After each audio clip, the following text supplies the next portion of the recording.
श्री राम,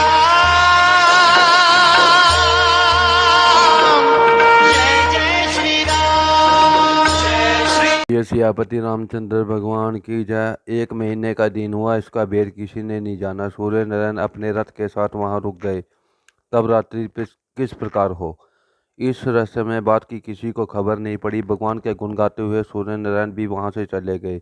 प्रभु के जन्म महोत्सव को देखकर सब देवता, मुनि और नाग प्रसन्न हो अपने अपने भाग्य को सराहते हुए अपने घर को चल दिए। महादेव जी कहते हैं कि हे पार्वती जी, तेरी मति अत्यंत दृढ़ है, इसलिए एक और भी चरित्र को तुमको कहता हूँ, सो सुनो, जिसमें हमारी चोरी है। काकभुसुंडी जी और मैं दोनों मनुष्य रूप धारण करके साथ साथ वहां गए, जिसकी किसी को खबर नहीं पड़ी। हम दोनों परमानंद में मगन हो प्रेम और सुख के मारे फूले फूले गलियों में फिरते थे। परंतु हे पार्वती जी, यह सब चरित्र वही जान सकता है जिस पर प्रभु की कृपा हो। उस समय वहां जो जिस तरह आया, जिसने जो मन में चाहा, दशरथ जी ने उसकी वही दिया। राजा ने हाथी, घोड़े, रथ, स्वर्ण, गौ, हीरा, रत्न और वस्त्र आदि अनेक प्रकार के दान दिए। राजा दशरथ ने सबका संतुष्ट किया तो वे लोग जहाँ तहाँ आशीर्वाद देने लगे। तुलसीदास जी के स्वामी और राजा दशरथ जी के समस्त पुत्र चिरंजीवी रहे। कुछ दिन इस प्रकार बीते कि रात और दिन की खबर नहीं पड़ती थी। जब नामकरण संस्कार करने का समय आया, तब राजा ने ज्ञानी मुनि वशिष्ठ जी को बुला भेजा। गुरु जी का सत्कार करके दशरथ जी ने कहा कि हे मुने, आपने जो विचार कर रखा है वही नाम इनके धरिए। राजा के ऐसे वचन सुन वशिष्ठ जी बोले कि हे महाराज, इनके नाम अनेक हैं और एक से एक अनुपम है, परंतु मैं अपनी बुद्धि के अनुसार कहता हूँ, सुनिए। जो अनंत के समुद्र, सुख के पुंज, अपने अंश से त्रिलोकी को सुपास करने वाले हैं, जो सब लोगों को आराम देने वाले और सुख के धाम हैं, उनका राम ऐसा नाम है। जो संसार का भरण अर्थात पालन पोषण करने वाला है, उनका नाम भरत होगा। और जिसका स्मरण करने से शत्रुओं का नाश हो जाता है, उनका नाम शत्रुघ्न, ऐसा नाम वेदों ने प्रकाश किया है। जो सुलक्षणों के घर, श्री रामचंद्र के प्यारे, सब जगत के आधार हैं, उनका नाम वशिष्ठ जी ने लक्ष्मण रखा है, जो परम उदार हैं। गुरु वशिष्ठ ने अपने मन में पक्का विचार करके ये नाम रखे और दशरथ जी से कहा कि हे महाराज, ये आपके चारों पुत्र वेद के तत्व स्वरूप हैं। आपके पुत्र मुनि लोगों के सर्वस्व धन हैं और महादेव जी के तो मानो प्राण ही हैं। गुरु के ऐसे वचन सुन बालकों की बालक लीला का आनंद देखते श्री दशरथ जी ने अपने मन में बड़ा सुख माना। लक्ष्मण बचपन से ही श्री रामचंद्र जी को अपना स्वामी और हितकर जानकर उनके चरणों में बड़ी प्रीति रखने लगे। ऐसे ही भरत और शत्रुघ्न, ये दोनों भाई श्री रामचंद्र जी से प्रभु और सेवक की सी प्रीति बढ़ाकर साथ रहने लगे। श्याम और गौर दोनों सुंदर जोड़ी थी तथा उनकी शोभा को देख माताएं दृष्टि लगाने की शंका से तृण तोड़ती रहती। यद्यपि चारों भाई शील, रूप और गुण के दाम थे, तथापि राम तो उनमें सबकी अपेक्षा अधिक गुणवान और सुख के सागर ही है। जिनके हृदय में दया स्वरूप चंद्रमा का प्रकाश सुंदर हास्य रूप किरणों से सूचित होता है, उनको कभी तो माता गोद में लेकर दुलारती है, कभी रत्न जड़ित रेशम में बने हुए पालने में रखकर आनंद भरी प्रिय वाणी से लालन लालन कहकर झुलाती है। कभी कहते हैं कि जो प्रभु सर्वत्र व्यापक स्वरूप निरंजन अर्थात दोष रहित, निर्गुण, चेष्टा रहित, अजन्मा व पर ब्रह्म है, वे ही प्रभु भक्ति के वश होकर कौशल्या के गोद में विराजते हैं। करोड़ों कामदेव की सी मनोहर छवि है। नील कमल और बादल के समान श्याम शरीर है। अरुण चरण कमलों के बीच नखों की ज्योति ऐसी शोभायमान हो रही है, मानो कमल दल के बीच मोती विराजमान है। चरणों में रेखा, वज्र, ध्वजा और अंकुश शोभायमान हो रहे हैं। निपुर की ध्वनि सुनकर मुनियों के मन मोहित हो जाते हैं। कमर में किंकनी का शब्द होता है। उधर में सुंदर 3 रेखाएं शोभायमान हो रही हैं। नाभि गंभीर और सुंदर हैं। जिसने देखा है वही उसकी सुंदरता को जान सकता है। उनकी भुजाएं विशाल हैं तथा आभूषणों से युक्त हैं। वक्षस्थल के बीच मणियों का हार और बाघ नखा शोभायमान हो रहा है तथा भृगु ऋषि का चरण चिन्ह हृदय में ऐसा शोभायमान लगता है कि मानो लुभा जाता है। शंख सदृश कंठ है, बहुत सी सुंदर चुंबकीय ठोड़ी है, मुखारविंद पर भी असंख्य कामदेव की छवि छा रही है। दो दो दांत हैं, लाल होठ है, नासिका और तिलक की शोभा तो ऐसी है कि जिसको कोई नहीं कह सकता है। सुंदर कपोल व मनोहर कान है, अतिशय प्रिय और मधुर तोतली वाणी है। बहुत चिकने टेढ़े और घुंघराले बाल हैं, जिनको माता ने अनेक प्रकार से रच रच कर संवारा है। पीली झुंगलियां शरीर में पहनी हैं।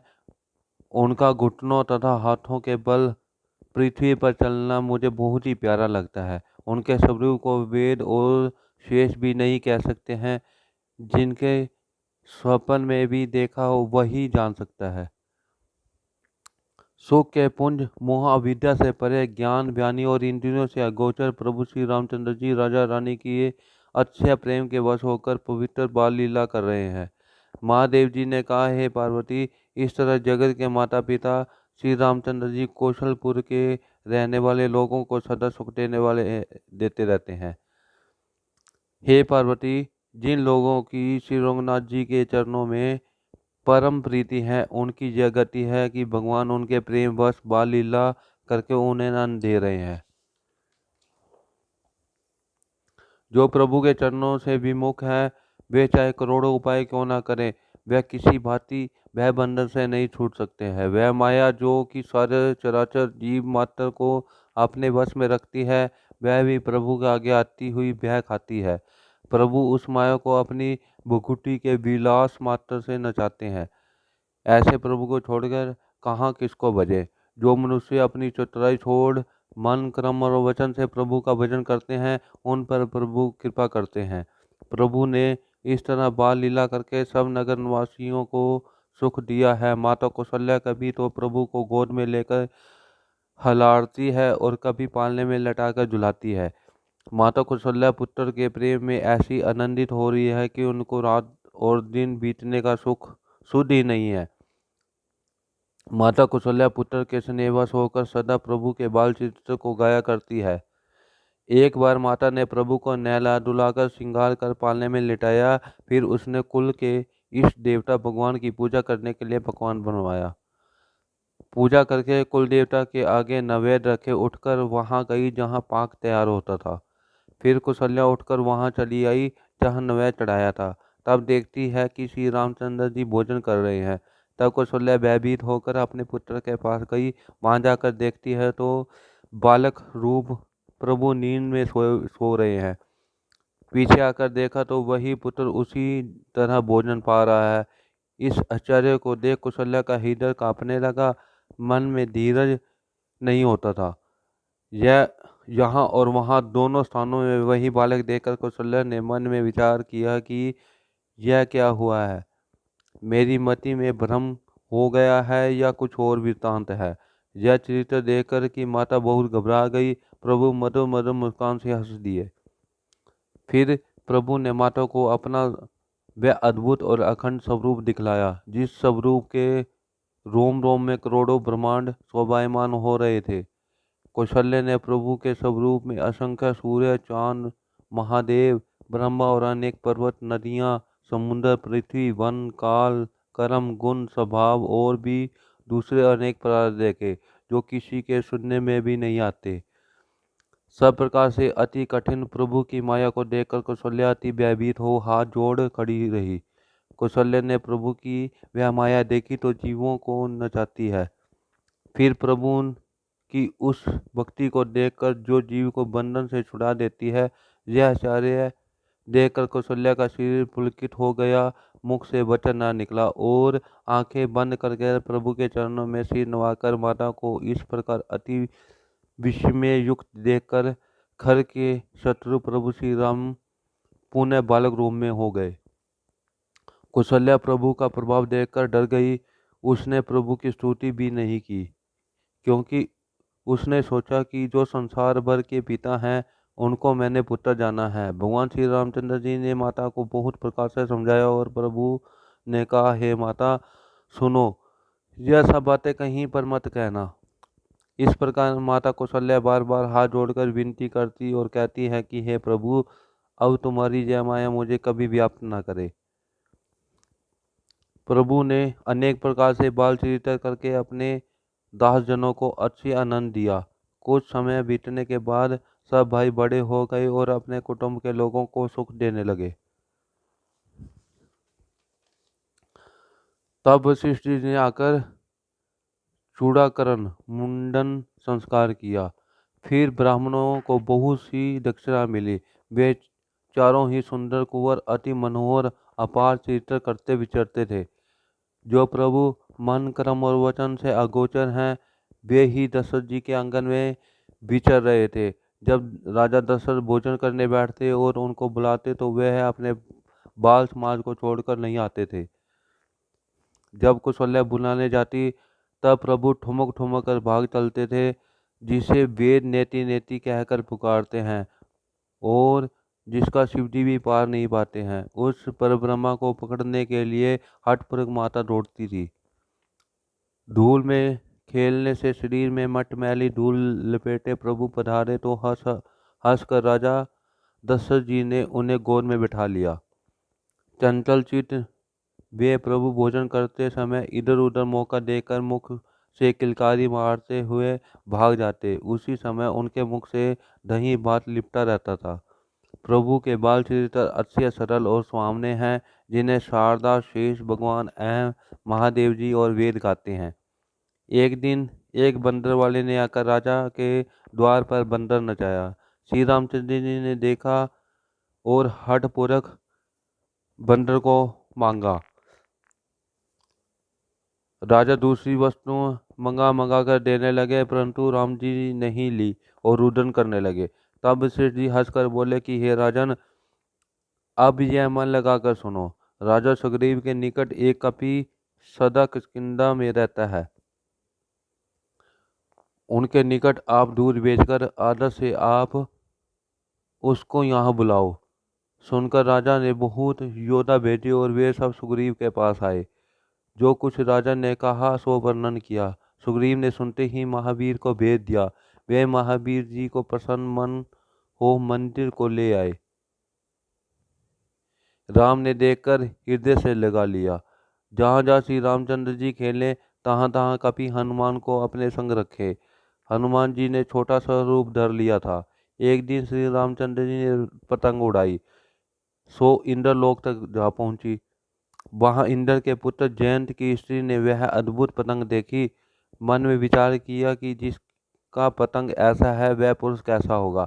यह विचार कर हंस कर पतंग पकड़ ली। तब श्री रामचंद्र जी ने हनुमान से कहा कि देखो पतंग किसने पकड़ी है। महावीर ने तुरंत जाकर देखा और फिर उस जयंत की स्त्री से कहा पतंग छोड़ दो। जयंत की स्त्री ने कहा जिसकी यह सुंदर चंग है उनके दर्शन करूंगी, यह मन में इच्छा है, इसी कारण से ही मैंने इसे पकड़ा है। पवन पुत्र महावीर ने आकर प्रभु से उनकी इच्छा कही। राम जी बोले तुम उससे जाकर कहना कि चित्रकूट में हमारा दर्शन होगा। हनुमान ने उससे जाकर कहा और उस नारी ने मन में दर्शन की इच्छा धारण कर पतंग छोड़ दी। तब श्री रामचंद्र जी ने वह पतंग खींच ली और रात्रि में घर आकर भोजन किया। श्री रामचंद्र जी के चरित्र अपार है, उनका पार कौन भावे। सिद्ध मुनियों ने अपनी अपनी मति के अनुसार वर्णन किया है। एक दिन एक व्यापारी नग बेचने आया। वह राजा को नग दिखलाया। उसे लेकर श्री रामचंद्र जी ने कुएं में डाल दिया। तब राजा ने हंसकर कहा कि वही लाओ। तत्काल कुएं में से एक वृक्ष उत्पन्न हुआ और उसमें अनमोल लाल लगे थे। फल कर गिरने लगे और फिर लगने लगे। नर नारी ले जाने लगे। यह लूट 7 दिन तक चली। फिर वह वृक्ष नहीं दिखाई पड़ा। एक दिन एक व्याघ आया और एक अद्भुत पक्षी राजा को दिखाया। देखकर श्री राम ने उसे उड़ा दिया। तब व्याघ ने कहा मैं वही पक्षी लूंगा। यह सुनकर श्री रामचंद्र जी ने पृथ्वी में उसका पंख काट दिया। उसका तुरंत वृक्ष जमा, उसमें फल लगने लगे और फूट कर उनमें से पक्षी निकल निकल कर उड़ने लगे। वे महलों पर बैठते और बालकों के संग दौड़ने लगे। सभी पूर्ववासियों ने वे पक्षी पाले और भी देश देश के राजा सुनकर उन पक्षियों को ले गए। एक दिन एक शुक्र गुरगुराता श्री रामचंद्र जी के सन्मुख आया। उसने उसका पैर पकड़ा, पृथ्वी पर दे पटका। तत्काल उसका दिव्य शरीर हो गया। उसने स्तुति करके अपनी कथा सुनाई कि मैंने हरि भक्तों को सिर नहीं नवाया, इससे राजा के शरीर में शुक्र का शरीर पाया है। आज आपके दर्शन से कार्य बन गया है। एक दिन एक शेर ने दौड़कर एक ब्राह्मण की सुंदर गायें पकड़ ली। तब श्री रामचंद्र जी ने उसको पवित्र 5 बाण मारे। उन बाणों के लगते ही वह सुंदर गंधर्व हो गया। अपना रूप पाकर उसने अपनी कथा सुनाई कि मैं गंधर्व था, मैंने नारद जी की हंसी की थी, उनके शाप से यह देह पाई है। आपके दर्शन से दुख मिट गया है, ऐसा कह वह अपने लोक को गया। एक दिन प्रभु सरयू में अनुज सखाओं सहित प्रसन्नता से स्नान करते थे कि उसी समय रावण का भेजा हुआ एक राक्षस मगर रूप धारण करके उन्हें निकल गया। प्रभु उसे मारकर शीघ्र निकल आए। यह सुनकर सब पूर्ववासी सुखी हुए। एक दिन सखाओं सहित श्री रामचंद्र जी सरयू के किनारे खेल रहे थे। उसी समय पक्षी का रूप धारण कर रावण आया और वह दुष्ट घात पाकर श्री रामचंद्र जी को उठाने के लिए चाहा कि श्री रामचंद्र जी ने यह जाने बिना फर का बाण मारा, जिससे रावण अपनी लंका में जा गिरा। 7 दिन बाद वह मूर्छा से जागा। उसे श्री रामचंद्र जी का यह प्रताप समझ मन में बड़ी लज्जा उत्पन्न हुई। जिनका मन प्रभु के इन चरित्रों में नहीं लगा, उन पुरुषों को विधाता ने मानो जगत में ठग लिया है। जब सब भाई बड़े हुए, तब माता पिता और वशिष्ठ जी ने उनको जनेऊ किया। तत्पश्चात श्री रामचंद्र जी ने अपने भाइयों सहित गुरु के घर विद्या पढ़ने गए तो थोड़ी ही समय में सारी विद्याएं आ गई। जिसका स्वाभाविक श्वास ही चारों वेद हैं, वे प्रभु पढ़े, यह बड़ा आश्चर्य है। इस प्रकार विद्या, विनय और शीतलता आदि गुणों से दक्ष होकर प्रभु राजाओं के समस्त खेलों को खेलते थे। उनके हाथ में धनुष्मान अत्यंत शोभायमान होता था, जिसे देखते ही चराचर सभी मोहित हो जाते थे। जिन गलियों में सब भाई विचरते, वे वहाँ के सब स्त्री पुरुष उन्हें देखते ही चकित हो जाते थे। इस प्रकार अयोध्या के अबला वृद्ध नर नारियों को कृपालु श्री रामचंद्र जी प्राण से भी अधिक प्रिय लगते थे। भाइयों और मित्रों को बुलाकर नित्य ही शिकार खेलना वन में जाते थे और वह मृग पवित्र हैं ऐसा हृदय में जानकर उन्हें मारते और प्रतिदिन ले आकर राजा को दिखलाकर करते थे। जो मृग रामचंद्र जी के बाणों से मरते थे, वे शरीर छोड़ते ही देव लोक बैकुंठ को चले जाते थे। श्री रामचंद्र जी छोटे भाई और मित्रों के साथ भोजन करते और माता पिता की आज्ञा का अनुसरण करते थे। अयोध्यापुरी के लोग जिस प्रकार सुखी हो, श्री रामचंद्र जी वही उपाय करते थे। वे मन लगाकर वेद पुराण सुनते और फिर उसे समय कह कर भाइयों को समझाते थे। प्रातःकाल उठकर श्री रामचंद्र जी माता पिता और गुरुओं को प्रणाम करते थे और आज्ञा मांगकर नगर का काम करते थे। इस चरित्र को देखकर राजा मन में बहुत प्रसन्न होते थे। गोस्वामी तुलसीदास जी कहते हैं, प्रभु सर्वव्यापक, चेष्टा रहित, अजन्मा, निर्गुण और जिनका कोई नाम स्वरूप नहीं हो सकता है, वे भक्तजन के हितार्थ अनेक प्रकार से अनुपम चरित्र करते हैं। महादेव जी पार्वती जी से कहते हैं कि यह सब चरित्र मैंने गाया है, अब आगे की कथा कहता हूँ, मन लगाकर सुनो। विश्वामित्र जी बड़े ज्ञानी मुनि थे, जो वन में मंगलदायक आश्रम जानकर वास करते थे। वहाँ वह मुनिदेव अपने योग तप और यज्ञ करते थे, परंतु मारीच सबहु नाम के 2 राक्षस उन्हें डराते थे।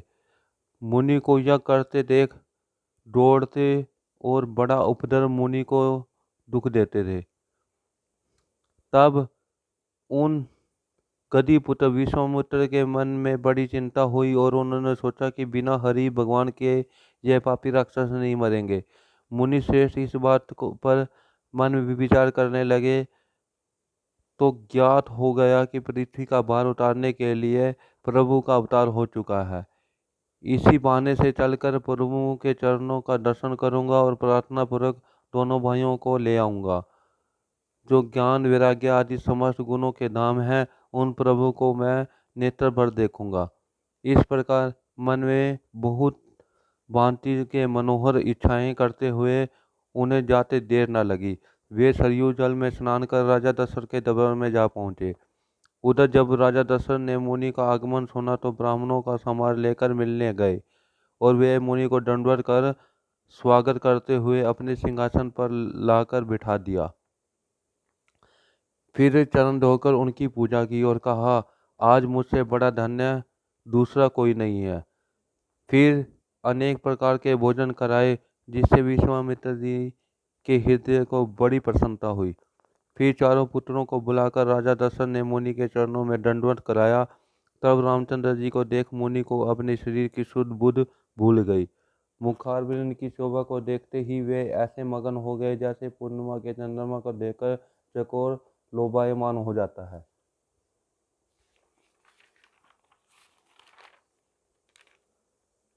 तब राजा दशरथ मन में प्रसन्न होकर बोले, हे मुनि, ऐसी कृपा आपने कभी मेरे ऊपर नहीं की। कहिए किस कारण से आपका आगमन हुआ है, उसे करते हुए मैं देर नहीं लगाऊंगा। हे राजन, राक्षस का समुदाय मुझे बहुत सताता है, सो मैं आपसे यह याचना करने आया हूँ कि छोटे भाई सहित श्री रामचंद्र जी को मुझे दीजिए, ताकि निशाचरों के वध से मैं सनात हूँ। हे राजन, मोह और अज्ञान को छोड़कर प्रसन्न चित्त से दीजिए। इसमें धर्म की रक्षा के लिए साथ साथ तुम्हें बड़ा यश होगा और इनका भी परम कल्याण होगा। ऐसी अप्रिय वाणी को सुनकर राजा का हृदय कांप उठा, मुख की शोभा मलिन हो गई। कहा कि हे विपर, इस वृद्धावस्था में 4 पुत्र मिले हैं, सो अपने विचार कर वचन नहीं कहा है। आप पृथ्वी, गौवें और समस्त धन एवं खजाना मांगो तो मैं दे दूं। शरीर और प्राण से प्रिय कुछ भी नहीं है, सो हे मुनिदेव, मैं उससे भी एक क्षण में दे दूंगा। हे गोसाई, यद्यपि सभी पुत्र मुझे प्राणों से प्रिय है, तथापि श्री रामचंद्र जी को देते नहीं बनता। कहाँ वे भावने कठोर राक्षस और कहाँ यह परम सुंदर किशोर अवस्था के बालक। राजा की ऐसी प्रेम युक्त वाणी को सुनकर ज्ञानी मुनि विश्वामित्र जी अपने हृदय में प्रसन्न हुए। जब वशिष्ठ जी ने अनेक प्रकार से समझाया और कहा, तब राजा का संदेह नष्ट हुआ।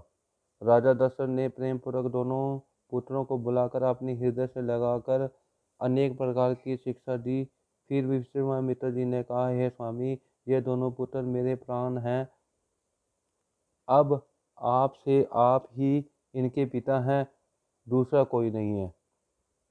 राजा दशरथ ने प्रेम पूर्वक दोनों पुत्रों को बहुत प्रकार से आशीर्वाद देकर विश्वामित्र को सौंप दिया। तब प्रभु अपनी माता के महल में जा पहुंचे और उन्होंने उन्हें प्रणाम कर चल दिए। फिर पुरुषों से सिंह रूप दोनों वीर मुनि को भय दूर करने के लिए प्रसन्न मन से उनके साथ चले।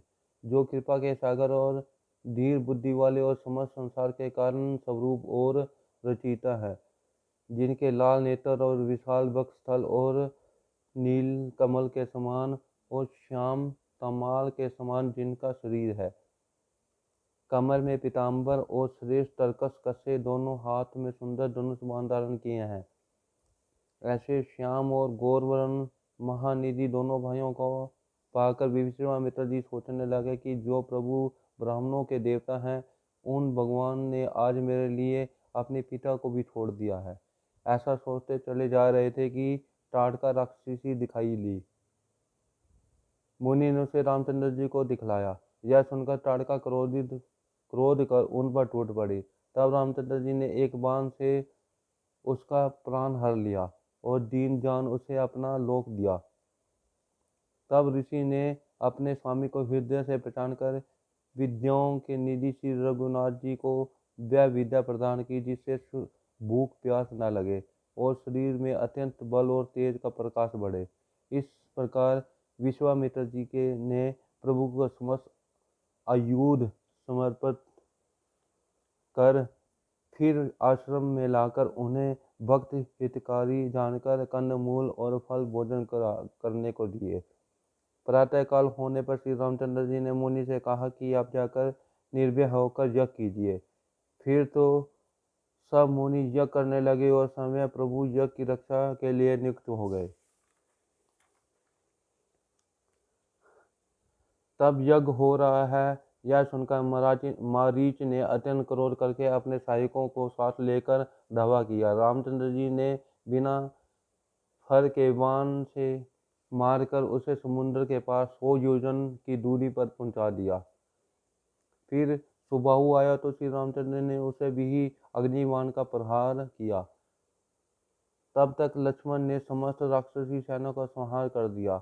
जब ब्राह्मणों को निर्भय करने वाले प्रभु ने सब राक्षसों को मार डाला, तब देवता और मुनिगणों श्री रामचंद्र की स्तुति करने लगे। फिर श्री रामचंद्र जी ने कुछ समय तक ब्राह्मणों पर दया भाव रखते हुए वहाँ वास किया। ब्राह्मणों ने अनेक भक्ति युक्त पुरानी कथाएं कही। यद्यपि भगवान सब कुछ जानते थे, तब मुनि ने प्रेम पूर्वक समझाकर कहा, हे प्रभु, अब आगे चलकर एक चरित्र तो देखिए। धनुष यज्ञ की बात सुनकर रघुकुल के स्वामी श्री रामचंद्र जी प्रसन्न हो विश्वामित्र जी के साथ चले। मार्ग में एक आश्रम दिखाई पड़ा जहाँ खग मृग पशु पक्षी कोई भी नहीं रहता था, केवल एक पत्थर ही की शिला दिखाई पड़ी।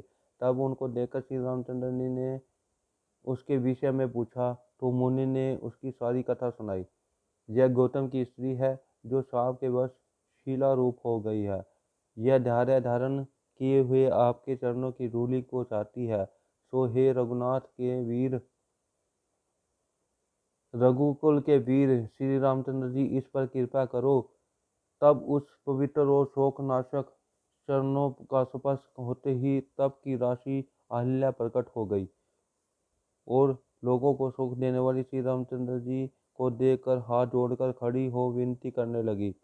उसका शरीर पुलकायमान हो गया, मुख से कोई शब्द निकलना कठिन हो गया। तब आपने और अत्यंत भाग्यशालिनी जानकर अहिल्या भगवान के चरणों में गिर पड़ी और उनके दोनों नेत्रों में जल की धारा बह चली।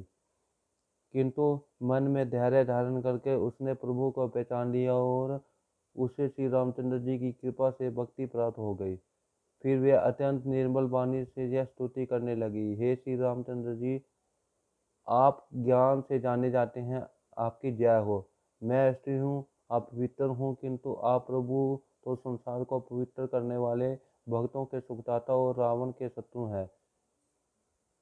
हे राजीव लोचन, आप संसार के भवजाल रूपी दुखों को नाश करने वाले हैं। हे प्रभु, मैं आपकी शरण आई हूँ, त्राहि माम त्राहि माम। हे प्रभु, मुनि जी ने जो श्राप दिया है वह बड़ा अच्छा किया है, मैं उनका बड़ा उपकार मानती हूँ। शंकर जी जानते हैं कि उससे मेरा बड़ा लाभ हुआ है, जो आज आपके अपने नेत्रों से भरकर आपको भय मोचन प्रभु का दर्शन किया है। सो हे प्रभु, मेरी एक विनती है कि मैं बहुत भुलक्कड़ स्वभाव की हूँ, अतः हे नाथ, दूसरा कोई वर न मांगकर केवल यही वर मांगती हूँ कि प्रभु के चरण कमलों में पराग रस से मेरे मन में भौरे के समान लगा रहे। जिन चरणों से परम पवित्र श्री गंगा जी प्रकट हुई है, जिसे शिव जी अपने सिर पर धारण किए रहते हैं, और जिस चरण कमल को ब्रह्मा जी पूजते हैं, उसी को कृपालु भगवान ने मेरे सिर पर रखा है।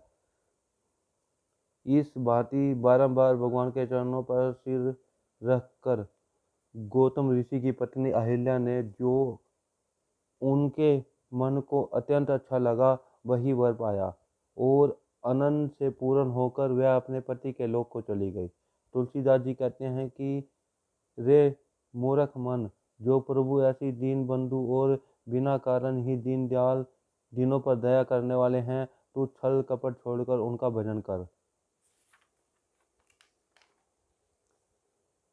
अब श्री रामचंद्र जी और लक्ष्मण जी मुनि के साथ वहां गए जहां संसार को पवित्र करने वाली श्री गंगा जी बह रही थी। तब श्री रामचंद्र जी की पूछने पर विश्वामित्र जी ने पृथ्वी पर गंगा अवतरण की कथा कह सुनाई। भगवान ने भाई लक्ष्मण सहित श्री गंगा जी को प्रणाम करके बहुत प्रकार से सुख पाया। फिर श्री रामचंद्र ने विश्वामित्र को मस्तक नवाकर श्री गंगा जी की उत्पत्ति पूछी।